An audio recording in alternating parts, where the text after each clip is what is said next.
Masechet Bakama Daf Ain. La Gemara va traiter la halachot des procurations. La Gemara nous dit comme ça. Amre Nardé. La première ligne du Daf Ain. Amre Nardé. Les Chachamim de Nardéa ont dit. Lo katvinan urcheta ametal tele. On ne peut pas écrire de procuration sur des biens mobiles. C'est-à-dire que si quelqu'un maintenant il vient réclamer son gage, il envoie quelqu'un, Reuven envoie Shimon chez Lévi pour réclamer son gage, et donc il lui donne une procuration, eh bien, c'est pas possible. Pourquoi c'est pas possible? Amar Ravashi la même armaïta ama. Ravashi lui a demandé mais quelle est la raison? Il a demandé à Mimar quelle est la raison. Amar le Mishum de Rabbi Yochanan. C'est à cause de la halakha de Rabbi Yochanan qu'on a vu dans le daf précédent. D'Amar Rabbi Yochanan Gazal velon iti Yashua be'alim. Si maintenant on lui a volé, un homme, on lui a volé quelque chose et il n'a pas fait youch. Il s'est pas désespéré de retrouver son vol. Shnehem enan yechonin lagdish. Malgré tout, ils peuvent pas être magdish le vol, ni le propriétaire, ni le voleur. Zelefisheno shelo, zelefisheno birshuto. Celui-ci parce que ce n'est pas à lui, le voleur, et celui-ci parce que ce n'est pas chez lui, le propriétaire. Donc ici aussi, quand quelqu'un donne à quelqu'un, quand Reuven il donne à Shimon une procuration, il lui dit va chez Lévi pour récupérer mon gage, il y a un problème ici. Comment Reuven a des droits sur cet objet qui n'est pas chez lui? Reuven n'a pas vraiment de droit, il n'a pas moyen d'agir sur cet objet qui n'est pas chez lui. Donc, il ne peut pas nommer Shimon à sa place pour récupérer l'objet. Et donc, Rashi nous dit qu'est-ce qu'il en sort de là? Que si maintenant Shimon est allé chez Lévi, il a récupéré l'objet, mais il a perdu en chemin, Shimon a perdu l'objet en chemin, il ne l'a pas rendu donc à Reuven. Reuven pourra revenir chez Lévi en lui disant tu ne m'as pas rendu. Lévi ne pourra pas lui dire mais j'ai donné à ton chaliar, j'ai donné à Shimon. Parce que Reuven pourra dire à Lévi, tu as donné à Shimon, j'en sais rien, et ça ne me regarde pas. Et si Lévi lui dit, mais non, mais il avait une procuration, qu'est-ce que ça veut dire, ça ne te regarde pas, c'est toi qui as signé et tout. Reuven lui dira, non, c'est pas valable. C'est pas valable, je ne peux pas agir sur quelque chose qui n'est pas chez moi, c'est pas valable. Et donc, si maintenant il a perdu ou pas perdu, tant que j'ai pas reçu l'objet, tant que j'ai pas récupéré chez moi l'objet, eh bien, je viens te réclamer. Ika d'Amre Amre Nardé, deuxième version. Les Rachamim de Nardéa ont dit, le katvinan uchet ametaltele des kafré. On ne peut pas donner une procuration sur des métaltelines, sur des biens mobiles, des objets, quand le gardien les a reniés. Quand il a nié. C'est-à-dire comme ça. Reuven était allé déjà chez Lévi pour lui réclamer le gage. Lévi lui avait dit, je ne te dois rien, je ne te connais pas, je ne sais pas de quoi tu parles. Et donc, Reuven, il dit à Shimon, écoute, occupe-toi, je t'en prie, cette histoire-là, parce que ça tourne mal, là. Donc, tu vas chez Lévi, et je te donne comme on a dit, une urcheta, une procuration, tu vas chez Lévi, et tu vas le réclamer, tu vas au Bedin, etc., etc. Eh bien, dans ce cas-là, on ne peut pas le faire. Pourquoi? Puisque Lévi a nié, il a dit non, je te dois rien. Alors, là, Reuven ne peut plus dire à Shimon, agis à ma place sur cet objet-là, qui est à moi. Parce que comment tu peux dire c'est à moi, si on ne sait pas encore qu'est-ce qui va en sortir au Bedin? Dans ce cas-là, il ne pourra pas. C'est ce que dit la Gemara. Tam a des kafré. C'est que s'il a nié, des mirzekeshikra. Ça paraît être un mensonge que de lui dire, voilà, va réclamer mon objet qui m'appartient, va réclamer mon gage, alors qu'on ne sait pas encore si c'est oui, si c'est non, qui a raison. Et donc il ne peut pas l'écrire comme ça. Aval le kafre katvinan. Mais si Lévi n'a pas dit ni oui ni non, Reuven pourra envoyer Shimon et lui donner plein pouvoir à sa place, parce que même si c'est pas chez lui, tant qu'on n'a pas reconnu ici un vol, on ne dira pas, il peut pas agir dessus, c'est pas chez lui. Il pourra envoyer Shimon et lui donner le droit d'aller réclamer chez Lévi, et donc il y aura pas de problème. Lévi qui va rendre l'objet à Shimon, dorénavant il sera pas tour. Même si Shimon a perdu en chemin, Reuven se débrouillera avec Shimon. Lévi n'aura plus rien à payer ici. Ve'amre ne'ardé. Encore une halakha disent les chachamim de ne'ardéa. Uchata de l'octif B.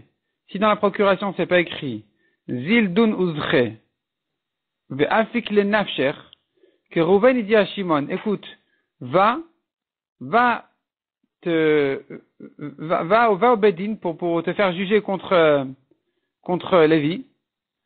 Et donc Zil dun va au Bedin, va te faire juger. Uzche et mérite ve'afik le nafsher et récupère l'objet pour toi-même.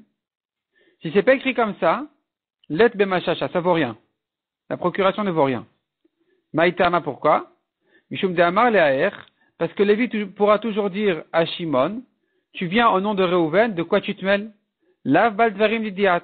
C'est pas en face de toi que j'ai à parler. Moi, je connais que Reuven. Et donc, il faut absolument que Shimon vienne en disant, non, ça me concerne directement. Je suis propriétaire. Reuven m'a donné le droit de récupérer l'objet pour moi-même, et donc j'ai le droit maintenant de t'attaquer en justice. J'ai le droit de me faire juger contre toi et de réclamer. Et Lévi ne pourra pas lui dire ça te regarde pas. Il va lui dire oui, ça me regarde. Et donc pour que Reuven puisse donner la force à Shimon d'aller au Bedin, il est obligé de lui donner. Reuven donc est obligé de donner à Shimon le droit de prendre l'objet pour lui-même. Après, il se débrouillera avec lui. Mais la Gemara précise,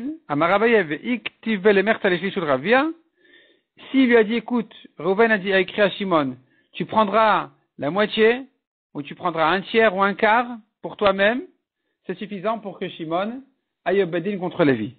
Migo de Mishta et Dina Palga, puisque Shimon a le droit d'aller se faire juger d'aller attaquer Lévi pour la moitié. C'est-à-dire que sur cette moitié-là, Shimon est réellement propriétaire, donc il peut attaquer Lévi, ça le concerne, ça le regarde, Lévi sera obligé sera obligé donc de participer, de répondre. Alors, Mishta Edina Kula, eh bien, si déjà il se fait juger sur la moitié, il pourra aussi parler du reste. Amar Amemar. Itafas le maskinan mine. Amemar dit encore. Si maintenant, il a pris pour lui-même, on ne lui sort pas. Alors, il y a deux explications dans Rashi. Soit dit Rashi, c'est le chaliar qui a pris de force de Lévi. Shimon a pris de Lévi.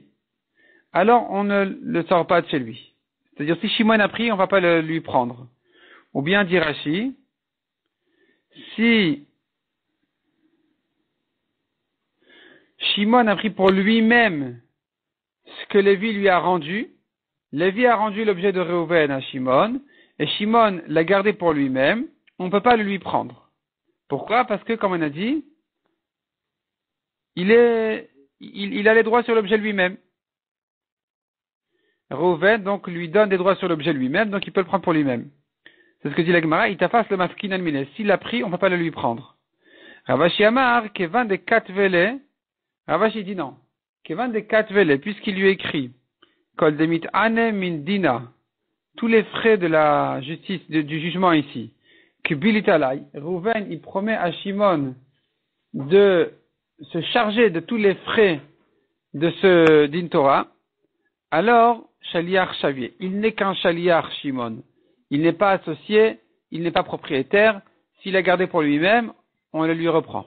Il n'a pas le droit de garder ça pour lui-même, puisque c'est finalement Reuven qui est responsable de tous les frais du din Torah. Vika de Amar, il y en a qui disent quand même, Shutfa Shavier, il est associé. S'il est associé, il peut lui garder pour lui-même, Shimon. Les Mainaf Kamina, les Mitfas Palga. Donc, en quoi il est associé pour lui permettre de garder la moitié? Mais la Gemara conclut en disant, Vilcheta Shaliach Shavier, la est que non, il n'est que Shaliach, Shimon n'est qu'un Shaliach, un envoyé, donc il ne pourra pas se garder pour lui-même quoi que ce soit. Pishna suivante. Et là on revient à la halachot de Tavach ou Machab, du voleur qui doit payer les 4 et 5. Ganav al Pishnaim et Tavach al Piem. Deux témoins disent il a volé et il a égorgé. Ou al Pishnaim acherim. Ou deux disent il a volé et deux autres disent il a égorgé. Mais Shalem Tashlumar Bava Hamisha. il devra payer les 4 et 5. Ganav ou Machar be Shabbat. Il a volé et vendu pendant Shabbat. Il doit payer. Il doit payer parce que même s'il a fait une avéra pendant Shabbat de vendre, il n'est pas chayav mita dessus. Et s'il n'est pas chayav mita, il doit payer. Ganav ou Machar la Vodazara. Il a volé et vendu pour la Vodazara. Pareil, il n'est pas chayav mita. Donc, il doit payer les 4 et 5. Ganav et Tavar Yom Kippourim. Il a volé et égorgé. Il a fait la shrita pendant Yom Kippour. Même si pendant Kippour il est chayav karet, c'est pas un chiyuv mita. Le badi ne peut pas tuer quelqu'un qui a fait une melacha pendant Kippour. Un travail interdit qui a été fait pendant Kippour ne rend pas chayav mita, il n'est que chayav karet. Et donc, s'il est chayav karet et pas chayav mita, il doit payer. Ganav Michel Aviv, Metavach ou Machar. Un homme a volé de son père. Et il a égorgé ou vendu. Le Rakar Metaviv et ensuite ton père est mort. Là, il devra payer. Il devra payer aux héritiers de son père. Pourquoi? Il devra payer les 4 et 5 à ses frères, par exemple, dont lui-même, parce qu'il n'avait pas acquis, il n'avait pas encore hérité au moment où il a vendu. Ganav et Talar la Rakar Ikdish, de même s'il a volé, égorgé et ensuite il était Makdish, mais Shalem Tashlum Arba Vachamisha, il doit payer les 4 et 5, parce qu'il n'a été Makdish qu'après avoir égorgé.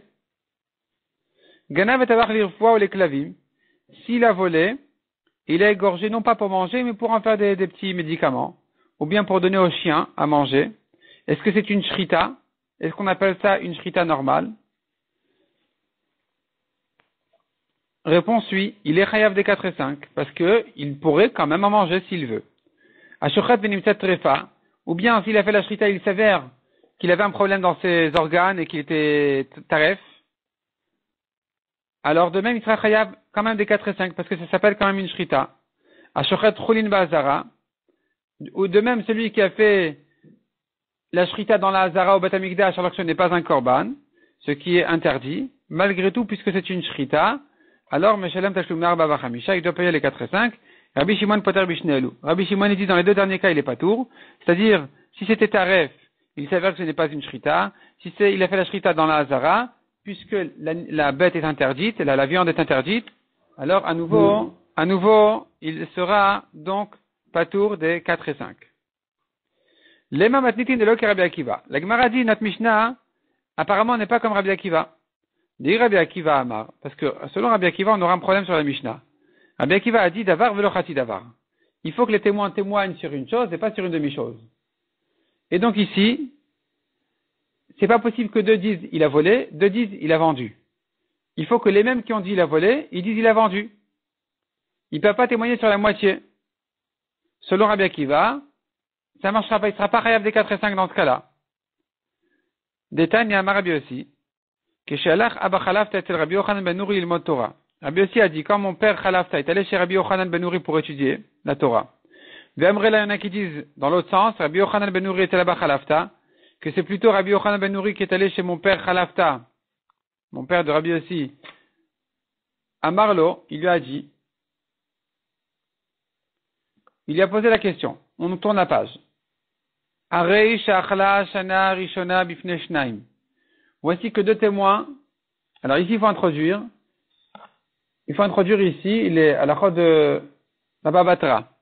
Dans Baba Batra, on verra, un homme fait chazaka. Qu'est-ce que ça dit chazaka? C'est-à-dire comme ça. Il a acheté un terrain. Il a acheté un champ. S'il a acheté un champ, il doit garder le shtar, la preuve de l'acte de vente, il doit le garder comme preuve. Combien de temps il doit le garder comme preuve? 50 ans? 100 ans? Au bout de 3 ans, il peut perdre son shtar. S'il a perdu, c'est pas grave. Pourquoi? Parce que si pendant 3 ans, il a pu profiter de ce champ tranquillement sans que personne ne vienne lui faire de problème, alors c'est la preuve qu'il a acheté. 3 ans, il a mangé en silence la récolte de ce champ, il a profité en silence de la récolte de ce champ, c'est bon, c'est à lui. Donc maintenant, le cas il est, deux témoins témoignent sur la première année, Shnia bifne shnaim, la deuxième devant deux autres, Shlishi bifne shnaim, la troisième devant deux autres. Maou, est-ce que c'est une chazaka? C'est une preuve que le champ est à lui ou pas? Est-ce qu'on va associer les témoignages, oui ou non? Amar la rezu chazaka, il a fait chazaka sur le champ. Le champ est à lui. À Marlo, alors il lui a dit, donc on avait eu une discussion entre Rabbi Yochanan ben Uri et Abba Khalafta. Et il lui a répondu à Fanny Omerken. Donc celui qui avait posé la question, il lui a dit, qu'est-ce que tu en penses? Est-ce que c'est une chazaka? Et l'autre Tana lui a répondu, c'est une chazaka. Et alors, il lui dit, moi aussi je pensais comme ça, que c'est une chazaka. Et là, Rabbi Akiva cholek badavar. Mais Rabbi Akiva n'est pas d'accord, il dit, on ne peut pas associer. Shaya Rabbi Akiva Omer, davar velochati davar. La Torah dit, il témoigne sur une chose, pas sur une demi-chose. Ici, chaque témoignage chaque paire de témoins vient témoigner sur un tiers des 3 ans. C'est pas assez, c'est pas bon. Et donc, notre Mishnah aussi, apparemment, n'est pas comme Rabbi Akiva, parce que notre Mishnah, elle accepte un témoignage sur la moitié de la chose. 2 témoignent sur le vol, 2 témoignent sur la vente. Amar Abaya Filut et Rabbi Akiva. Abaya dit non, notre Mishnah, elle peut s'arranger comme Rabbi Akiva aussi. Milo Modé Rabbi Akiva, n'est-ce pas qu'il est d'accord Rabbi Akiva? Mais Shnaim Omrim Kidesh ou Shnaim Omrim Baal. Si on a un problème de Shetish. Il y en a 2 qui disent, c'est une femme, pour savoir qu'il y a eu un problème de Shetish, il nous faut d'abord savoir qu'elle était mariée, et ensuite savoir qu'elle a fauté. 2 disent, il l'a mariée en Nissan. 2 disent, elle a fauté en Iyar. Là, nous aurons ici, en tout, un témoignage sur la Vera de Shetish, de cette femme-là. Eh bien, Rabbi Akiva est d'accord quand même. Rabbi Akiva sera d'accord dans ce cas-là que on peut associer les témoignages. Les 2 qui disent elle était mariée, avec les 2 qui disent, les 2 ils disent en fait on sait qu'elle s'est mariée, on ne sait pas si elle a fauté. Les 2 disent on sait qu'elle a fauté, on ne sait pas si elle était mariée. On appellera les 2 qui ont dit elle était mariée, avec les 2 qui ont dit elle a fauté, et on va la condamner. La condamner à elle, la condamner à celui avec qui elle a fauté. En tout cas, on va les associer. Et Rabbi Akiva sera d'accord avec ça. De'afalgav dit la Gemara. De'afalgav de debia tzrichel de kidushin. Pourquoi ici Rabbi Akiva sera d'accord? Pourtant, ce n'est qu'une demi-chose. C'est un demi-témoignage. Non. Puisque, debia tzrichel de kidushin, les derniers, c'est vrai qu'ils ont besoin des premiers témoins. Ceux qui disent elle a fauté, ils n'ont rien dit si on ne sait pas qu'elle était mariée. Ils ont besoin des témoins qui disent qu'elle était mariée. Mais puisque les premiers n'ont pas besoin des derniers, ceux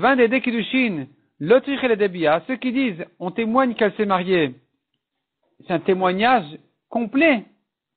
Il manque rien dans ce témoignage. Pour la condamner, bien sûr qu'ils n'ont rien dit encore. Mais c'est un témoignage important de dire voilà, elle s'est mariée. On a besoin de 2 témoins pour dire que cette femme-là, elle est mariée. Et quand ils ont dit ça, ils ont dit un témoignage complet. Après, c'est des conséquences. Maintenant, puisque donc, ceux qui ont dit, on sait qu'elle s'est mariée, ces témoins-là n'ont pas besoin des derniers témoins qui disent, elle a fauté. Donc, Ede Kiddushin, l'Otrichel et Debia, puisque eux ont témoigné un témoignage important, même sans les derniers, alors Davar Karinabe. Ça s'appelle une chose entière. Les premiers donc peuvent dire, on sait qu'elle est mariée. Les derniers vont dire, on sait qu'elle a fauté. Et on va les associer. Achinam ici aussi. Ici aussi dans notre Mishnah, malgré que les derniers témoins qui disent on l'a vu faire la shrita, mais on ne sait pas si c'était à lui ou c'était volé. Donc ils ont besoin des premiers témoins qui disent il l'a volé. Et donc finalement tu pourrais dire il ne témoigne que sur une demi-chose. Mais puisque les témoins du vol n'ont pas besoin des témoins de la shrita, eux viennent témoigner un témoignage complet quand ils viennent dire il a volé. Quand ils disent ça, c'est important déjà. C'est une information qui est considérée comme un témoignage entier. Et donc, ils n'ont pas dit une demi-chose. Ils n'ont pas besoin, donc, l'otrich et le detvicha, ils n'ont pas besoin des témoins, des derniers témoins, d'avar karinabe. Ça s'appelle une chose entière. Donc, même Rabbi Akiva sera d'accord que, en ce qui concerne les témoins qui ont dit il a volé et les autres qui ont dit il a égorgé, on va les associer. Ce qui n'est pas le cas pour la chazaka, où les témoins qui ont dit il a mangé 1 an, ils n'ont rien dit. Ça n'a strictement aucune importance. Et les autres qui ont dit il a mangé encore 1 an, et les autres qui ont dit il a profité du champ encore une 3e année, c'est rien. Puisque chacun en soi n'a rien dit, alors on ne pourra pas les associer. Demande la Gemara Verabanan, Haï davar velo chati davar les maoutemai. Les chachamim, qu'est-ce qu'ils viennent exclure de ce passouk-là de davar, deux témoins qui viennent témoigner une chose entière et pas une demi-chose. Ça vient exclure quoi? C'est quoi la demi-chose? Selon Rabbi Akiva, on a compris. Deux qui témoignent sur un an, deux sur une deuxième année, deux sur une troisième année, c'est pas bon. Chachamim disent non, c'est bon, on peut les associer.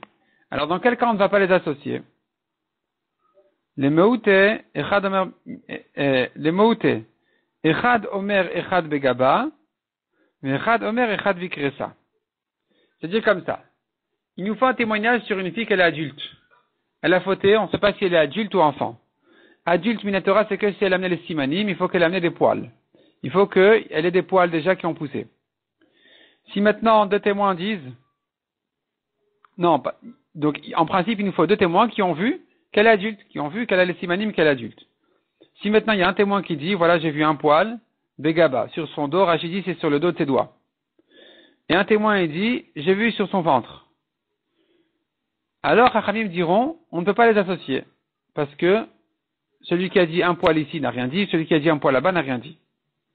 La Gemara dit, mais non, mais ici c'est pire que Khati Davar. Ici, c'est sûr qu'on ne peut pas les associer. La Gemara demande, Hay Khati Davar ve Khati Eduti. Ça, c'est un demi-témoignage. Khati Davar, c'est une demi-chose. Le Khati Edut est un demi-témoignage. Qu'est-ce que ça veut dire?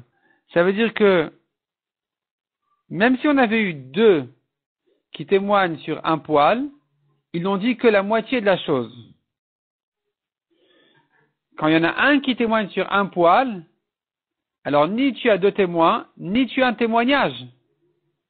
Ni on a un témoignage sur une chose entière, parce que ce témoin ne vient pas dire j'ai vu deux poils.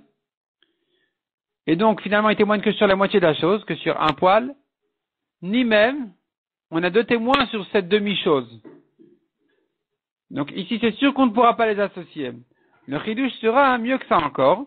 Elle a dit la Gemara, elle a répondu à la Gemara, les meut et shnaim omrim, echad begaba ou shnaim omrim echad bekresa.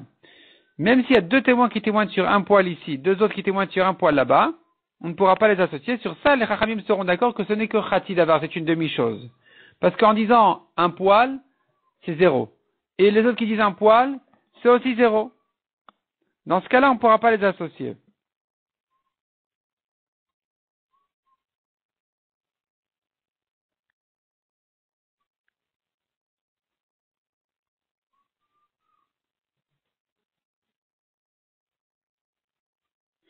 Par contre, Rashi explique, en ce qui concerne la chazaka, les 3 ans sur le champ, ils sont tous d'accord que cet homme-là a utilisé le champ comme propriétaire.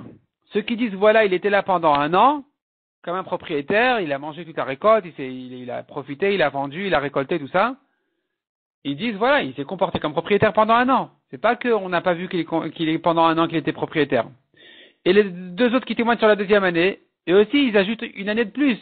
Mais chacun, il donne une information entière qui n'est pas suffisante pour nous, parce qu'il nous faut 3 ans.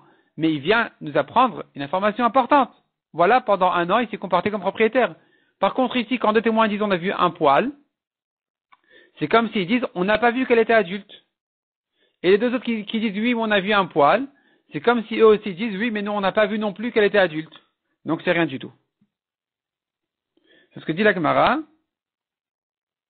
Hanam rektanaï, vanam rektanaï. Ceux-là disent elle est petite, les autres ils disent elle est petite, personne vient dire qu'elle est grande, donc on ne pourra pas les associer. Mais quand il y a deux qui disent il a profité 1 an du champ, ils disent oui, il était propriétaire pendant 1 an. Il paraissait être propriétaire pendant 1 an. Peut-être c'est pas suffisant pour vous le bedin comme preuve, mais nous au moins on peut dire il était comme propriétaire pendant 1 an. C'est pas comme la fille, on dit elle a un poil, donc on ne sait pas si elle est petite ou grande. Alors on n'a rien dit finalement. Autant rester à la maison. Dans ce cas-là, les chachamim seront d'accord que la Torah a dit davar velo chati davar. Une chose entière et pas une demi-chose. Tu ne peux pas témoigner sur une demi-chose. On a vu encore dans la Mishnah, Ganav ou machar be Shabbat vechule. Il a volé et vendu pendant Shabbat même. Il est chayav des 4 et 5. Il est chayav des 4 et 5 parce qu'il n'est pas chayav mita. Demande à Gemara Vatania Patour. Pourtant dans la Braïta c'est dit qu'il est Patour. Il n'a pas à payer. Répond la Gemara Marami Bachama de quoi il s'agit. Kitania il est Patour. De quoi il s'agit dans la Braïta qu'il est Patour?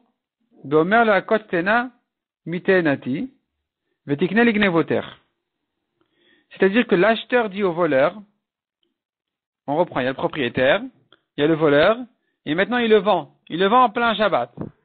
Et l'acheteur dit au voleur, tu sais quoi, je t'achète le vol, tu sais comment je te paye, va cueillir mes figues pour toi-même, et avec ça, j'acquiers ton vol. Donc c'est ce que dit la Gemara. Beomerlo, il lui dit l'acheteur au voleur, au vendeur qui est le voleur, Akot tena mitenati, va cueillir des figues de mon figuier, vetikneli, et je vais acquérir, gnevoter, ton vol. Et puisque maintenant, le vendeur, pour sa vente, il a dû être mechalel Shabbat, il est allé cueillir des figues, il est chayav mita. S'il est chayav mita sur cette vente-là, il sera patour des 4 et 5. Ça, c'est la Braïta qui a dit qu'il est patour. Demande à Gemara Amri, on dit, mais Kevandechita vale kaman bedina. Si maintenant il était venu l'acheteur, si maintenant l'acheteur était venu attaquer au bedin le vendeur, en lui disant tu m'as pris mes figues, et tu ne m'as rien donné en échange, il était question que tu me donnes le vol, finalement tu ne m'as pas donné le vol, et ni tu m'as payé pour les figues. Si maintenant il vient le réclamer au bedin, le amrin an lezil shlim, on ne dira pas au vendeur va payer les figues, car il est déjà chayav mita, pour avoir cueilli les figues pendant Shabbat. Et donc si maintenant il n'est pas chayav au bedin de payer à l'acheteur, ou plutôt de donner à l'acheteur quoi que ce soit, en échange des figues qu'il a cueillies, alors finalement il n'y a plus de vente. C'est plus une vente, puisque l'acheteur ne peut pas réclamer le vol, l'acheteur ne peut pas réclamer en fait la vente, alors il n'y a plus de vente. Pourquoi il est question ici de parler des 4 et 5? Donc, cette vente-là n'est pas valable du tout. Et là, Papa répond à la Gemara. Il faut trouver un autre cas, le cas, il est comme ça. L'acheteur dit au voleur, jette le vol dans ma cour, jette-moi cet objet-là que tu as volé dans ma cour. Pas cet objet, c'est cet agneau. Jette-moi l'agneau dans ma cour. Et je vais l'acquérir. Je vais acquérir ce vol. Et donc, puisque maintenant, il a dû le jeter du reshut arabim au reshut ayachid, alors, au moment du vol, non, au moment de la vente, il était chayav mita, parce que c'est une melacha de Shabbat, donc il n'est pas tour de payer. Ça, c'est la Braïta qui a dit il n'est pas tour. Demande à Gemara Keman, comme qui ça va? Ki Rabbi Akiva de Amar, Kluta kemishuncha damia. Si tu considères que dès que maintenant le bœuf a traversé en l'air la barrière de sa cour, ou l'agneau, il a traversé la barrière de sa cour quand il a jeté là-bas, eh bien, tu dis, ça y est, il est chayav mita. Le voleur, le vendeur est chayav mita. C'est que tu dis qu'il est chayav mita en même temps que l'acheteur a acquis le vol. En même temps que l'acheteur a acquis l'agneau, le voleur devient chayav mita, parce qu'il l'a jeté dans sa cour. C'est-à-dire qu'en fait, l'acheteur, il a acquis, dès que c'est arrivé, avant même d'atterrir, en l'air déjà, il a acquis le bœuf. Donc le voleur, il a volé un bœuf, et il a jeté, et le bœuf, voilà, il est 5 mètres au-dessus de la barrière, en l'air, il n'a pas encore atterri. L'acheteur, à ce moment-là, l'a acquis, parce qu'il est sur sa cour. Le voleur, il devient chayav mita à ce moment-là, et donc il sera pas tour de payer les 4 et 5 au propriétaire. Comment tu peux dire une chose pareille? Pourtant, ça se fait en 2 étapes. Le chilul Shabbat, le chiyuv mita ne se fait que quand le bœuf atterrit, tandis que l'acheteur a acquis dès que ça a traversé la barrière. Donc tu es obligé de dire comme Rabbi Akiva. D'amar kluta kemishun chadamia. Rabbi Akiva dit quand c'est en l'air, c'est comme si ça avait déjà été posé. Quand le bœuf était en l'air, c'est comme s'il avait déjà atterri, et donc il est déjà chayav mita le voleur, et donc il sera pas tour de payer les 4 et 5. Deikera banan, parce que si tu vas comme les chachamim, tu devrais dire non. Kevan de matel chatzer beto kana.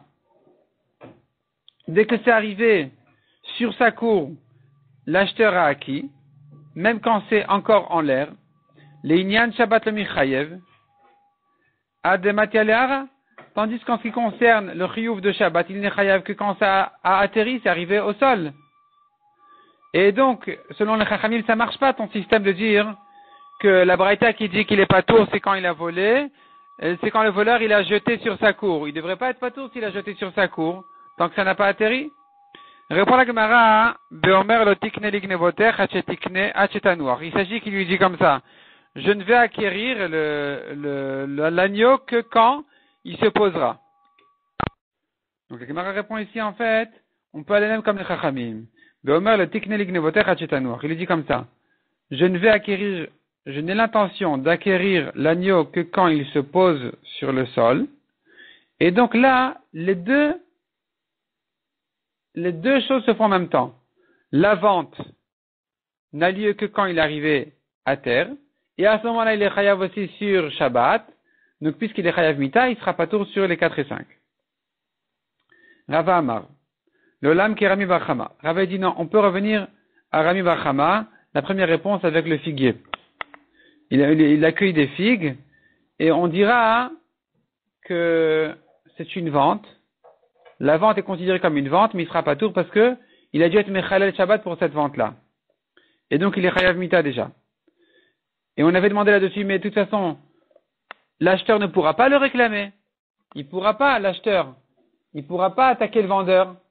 Parce que s'il lui dira, voilà, tu m'as accueilli des figues, il sera patour le vendeur. Il lui dira, non, c'était Shabbat, je suis patour. Et donc, s'il n'a pas à payer les figues, la vente n'est plus une vente. Parce qu'il n'a pas donné en échange des figues l'agneau. Répond la Gemara, on ne va pas dépendre l'un de l'autre. Le fait qu'il n'est pas chayav de payer, le fait que le vendeur n'est pas chayav au bedin, on ne va pas le rendre chayav de payer les figues, n'est pas une raison de dire que ce n'est pas une vente. La vente est une vente, même si le vendeur n'a pas l'obligation au bedin de donner l'échange des figues. Et d'où on sait ça? Quelle preuve il ramène? Il ramène une preuve du cas de Etnan. Etnan, c'est quelqu'un qui a fauté avec une femme. Un homme qui est allé avec une femme interdite, il lui a donné en salaire un agneau. Et elle veut le sacrifier au Beth Amikdash, ça s'appelle Etnan Zona, et c'est pas soul comme Korban. Si maintenant, un homme est allé avec sa mère, et il lui a donné en salaire un agneau, et sa mère veut le sacrifier, est-ce que c'est caché ou pas soul? Eh bien, là-bas, bien sûr, que l'agneau, il est pas soul. Ce que dit la Gemara, Etnan Asra Torah, Ve'afilu Ba'alimo, le Etnan que la Torah interdit, ce salaire-là, pour la Vera, il interdit même si il a fauté avec sa mère. Ve'itav ale kaman bedina. Or, si maintenant la mère allait réclamer son fils au bedin, miamrinan le kum havla etnan, est-ce que le bedin aurait dit au fils, va lui payer son salaire, va lui donner l'agneau que tu lui as promis à ta mère? Pas du tout. Il sera pas tour de payer parce que Kim le Bederabamine, il est chayav mita déjà. Il est chayav mita pour cette avera, donc il n'aura pas à lui payer. Et donc tu vois, et là, Falga, tu vois que malgré que quand il vient réclamer l'agneau au Bedin, l'homme là, on ne lui dira pas au fils, va le donner à ta mère. Malgré tout, là, si il lui a quand même donné, avec Etnan, ça s'appellera un Etnan, ça sera pas soul comme Korban. Un Chanami ici aussi pareil.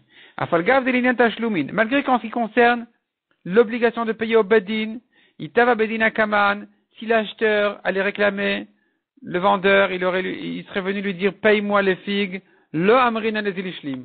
Nous, le Bedin, on ne pourra pas dire au vendeur, tu es obligé de lui payer. Pourquoi? Parce qu'il les accueille pendant Shabbat, donc il est chayav mita, donc il n'est pas tour de payer. Un filuachim, malgré que le vendeur n'a pas l'obligation de payer les figues, puisqu'ils se sont mis d'accord quand même de faire cette vente dans ce système-là, que le vendeur, il va accueillir les figues et en échange, l'acheteur, il acquiert l'agneau, alors ça s'appelle une vente, avia mechira. C'est donc une vente, même si nous, on n'aurait pas pu l'obliger à lui donner l'agneau, mais puisqu'il l'a fait quand même, donc c'est une vente, ça s'appelle une vente, de même que le etnan s'appelle un etnan, même si le fils n'aurait pas été chayav de le donner à sa mère, et que donc il est pas soul comme korban ici aussi, eh bien malgré que nous on n'aurait pas pu le rendre chayav, ça s'appellera quand même une vente. Et donc, si c'est une vente, alors, il y a lieu de dire que il aurait dû être chayav des 4 et 5 pour cette vente-là, mais puisqu'elle a été faite à travers un chilul Shabbat, donc il n'est pas tout parce qu'il est déjà chayav mita. S'il est chayav mita, il n'est pas chayav de payer de l'argent, ce qu'on appelle kimle bedera bamine, qui se tiennent sur son chiyuv mita, on ne va pas lui ajouter là-dessus aussi un chiyuv de payer.